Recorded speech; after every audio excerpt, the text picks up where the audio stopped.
दोस्तों नमस्कार, आप सबका स्वागत है हमारे चैनल पर। मैं हूं सुपर मास्टर से राजन साहू और आज हम बात करेंगे उत्तर प्रदेश सरकार की जो अधीनस्थ सेवा चयन आयोग है उसमें प्रारंभिक परीक्षा का जो प्रावधान जोड़ा गया है उसके बारे में हम लोग आज समझेंगे कि पीईटी किस प्रकार होना है, पीईटी में किस प्रकार का पेपर होगा, उसका सिलेबस क्या होगा। इन्हीं सब बिंदुओं पर हम लोग आज चर्चा करेंगे। तो हम लोग सबसे पहले देखेंगे कि पीईटी लागू करने के पीछे सरकार का तर्क क्या है। जैसा कि आप जानते हैं कि उत्तर प्रदेश में प्रतियोगी छात्रों की संख्या बहुत ज़्यादा है और इसके पीछे कारण है कि उत्तर प्रदेश की जनसंख्या भी बहुत ज़्यादा है। इसी को ध्यान में रख करके सरकार ने निर्णय लिया कि अब कोई भी परीक्षा होगी उसका पीईटी कराया जाएगा, मतलब प्रारंभिक पात्रता परीक्षा। इसमें ये होगा कि आप पहले स्तर पर दी पास हो जाते हैं, उस परीक्षा को पास कर लेते हैं तो आप फिर जो संबंधित वैकेंसी आएंगी उसमें आप फॉर्म डाल सकते हैं। तो इसी के बारे में हम लोग आज डिस्कस करेंगे। हम लोग सबसे पहले देखेंगे कि हमारा जो पाठ्यक्रम है सरकार ने किस प्रकार से निर्धारित किया है, क्योंकि कोई भी परीक्षा होती है उसका सबसे पहले हम लोगों को पाठ्यक्रम देखना होता है। उस पाठ्यक्रम में हम लोग ये प्रावधान देखेंगे कि सबसे पहले जो पाठ्यक्रम है, पाठ्यक्रम में क्या क्या जोड़ा गया है और पाठ्यक्रम कैसे पढ़ना है, क्योंकि हमारा सबसे ज़्यादा फोकस होता है पाठ्यक्रम पर कि क्या क्या नया प्रावधान जोड़ा गया है और कैसे पेपर आएगा। तो सबसे पहले हम लोग देखेंगे कि उसका जो पाठ्यक्रम है, पाठ्यक्रम में सबसे ज़्यादा वरीयता जो दी गई है वो सामान्य ज्ञान और करंट को दी गई है। इसके पीछे तर्क है कि आप सामान्य ज्ञान और जो करंट अफेयर्स है, डेली जो घटनाएं होती हैं, समसामयिक घटनाएं, उसके बारे में आप कितनी अच्छी जानकारी रखते हैं, इसका सबसे ज़्यादा फोकस रखा गया और इससे संबंधित 50 प्रश्न पूछे जाएंगे। ये बहुत महत्वपूर्ण टॉपिक है और ये पूरा का पूरा जो सेगमेंट है पेपर की सबसे बड़ी चीज़ इसी में डली हुई और ये पेपर की एकदम जान है। यदि आप इसमें अच्छा करते हैं, बेस्ट करते हैं, तो आप ओवरऑल अपने मार्क को भी बढ़ा सकते हैं। इसमें दूसरा जो पॉइंट दिया गया है वो मैथ को भी जोड़ा गया है, जिसमें प्रारंभिक स्तर की गणित होगी और उसमें रीजनिंग भी जोड़ी जाएगी, जिसको ग्राफ भी उसमें ऐड होंगे। तो 30 नंबर का जो हमारा रीजनिंग का पोर्शन होगा उसके 30 क्वेश्चन आएंगे, तो 30 नंबर का हमारा रीजनिंग होगा। इसमें अंग्रेजी को भी जोड़ दिया गया। अभी तक उत्तर प्रदेश की जो परीक्षाएं होती थी उसमें अंग्रेजी पर विशेष फोकस नहीं रहता था, लेकिन इस बार अंग्रेजी को भी जोड़ा गया है और अंग्रेजी के अनसीन पैसेज से 5 क्वेश्चन आएंगे। और हमारी जो भाषा है, उत्तर प्रदेश की राजभाषा है हिंदी, हिंदी को भी इसमें जोड़ा गया है, जो कि सामान्य हिंदी होगी। सामान्य हिंदी से भी 15 प्रश्न आएंगे। तो ये था हमारा 100 नंबर का जो पेपर होना है। 100 नंबर में 100 प्रश्न किस किस टॉपिक से कहाँ कहाँ से आएंगे, तो इसमें हम लोग ने देखा। इसमें हम लोग देखेंगे कि पेपर कैसे होगा। पेपर जो होगा बहुविकल्पी होगा। कैसे होगा? बहुविकल्पी। और जो पेपर का बहुविकल्पी पेपर है 100 अंक का होगा। 100 प्रश्न होंगे और 100 अंक का होगा, मतलब 100 प्रश्न होंगे और 100 अंक का होगा।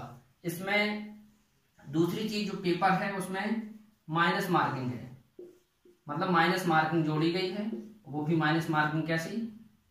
1/4, मतलब प्रत्येक गलत प्रश्न के हल करने से आपके 1/4 मार्क, मतलब 0.25 मार्क कट जाएंगे। और इसमें पेपर होगा जो एक ही पेपर होगा, पेपर सिर्फ एक होगा। पेपर में 100 प्रश्न रहेंगे। 100 प्रश्नों में जो मैंने आपको भी बताया इसका पाठ्यक्रम रहेगा और इसके आधार पर आप लोग परीक्षा को पास करेंगे। पास करने के बाद आप लोग भर्ती जो 50,000 से ज़्यादा भर्ती आने वाली है,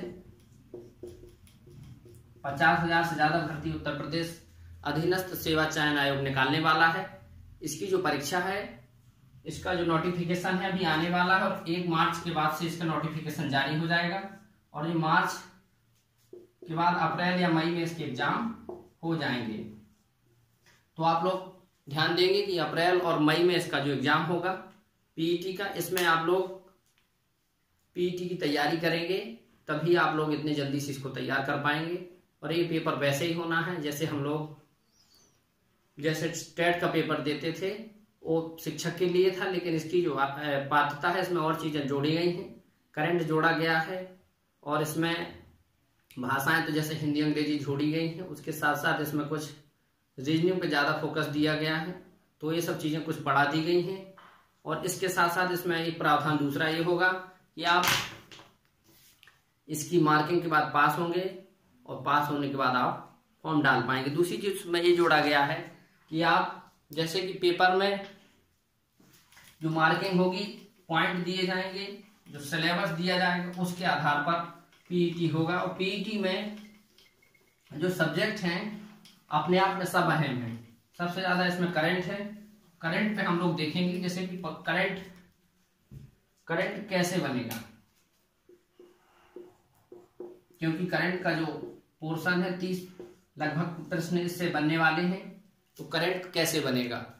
करंट लगभग आप जानते हैं, और भी परीक्षाएं आप लोग दे चुके होंगे, और अपने एक पैमाने होते हैं हर एग्जाम के, तो इसका भी एक पैमाना है। लगभग 6 से 8 महीने पुराना करंट इसमें पूछा जाएगा। और उस करंट में कुछ ऐसे भी करंट होते हैं जो 1-2 महीने पहले होते हैं घटनाएं, उसको भी पेपर में ऐड कर लिया जाता है। तो इसमें सबसे ज्यादा फोकस आपका होना चाहिए करंट और जीके पर। यदि आप करंट और जीके को अच्छे से कर लेते हैं तो मैथ और रीजनिंग, जो हमारा हिंदी सब्जेक्ट और इंग्लिश है, इसमें भी, क्योंकि ये जो मेन पेपर है इसमें सबसे ज्यादा 50% तो इसी को ऐड किया गया है।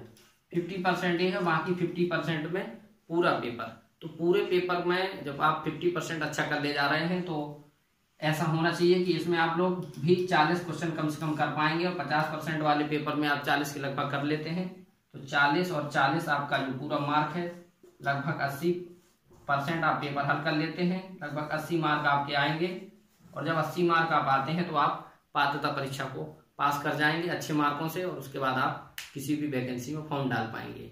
अब इस पीईटी को लाने के पीछे कारण क्या था, इस पर थोड़ा सा हम लोग चर्चा करेंगे। जैसे 5000 पदों पर वैकेंसी निकलती है, 5000 पदों पर वैकेंसी निकलती है, और 5000 में लगभग 5 लाख से ज्यादा स्टूडेंट भागीदारी करेंगे।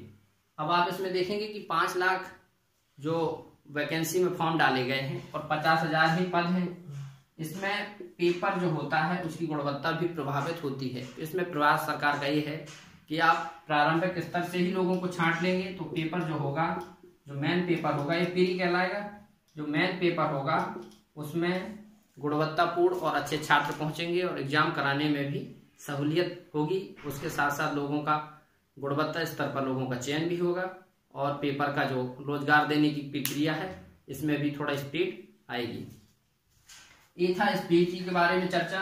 और जो वैकेंसियां हैं, लगभग उत्तर प्रदेश सरकार की जो आंकड़े आ रहे हैं, 50,000 से ज्यादा वैकेंसियां जो खाली हैं। इसके लिए पीईटी का जो एग्जाम है उसके बाद तुरंत वैकेंसी आना है, इसलिए आप लोग पीईटी की तैयारी में लग जाइए।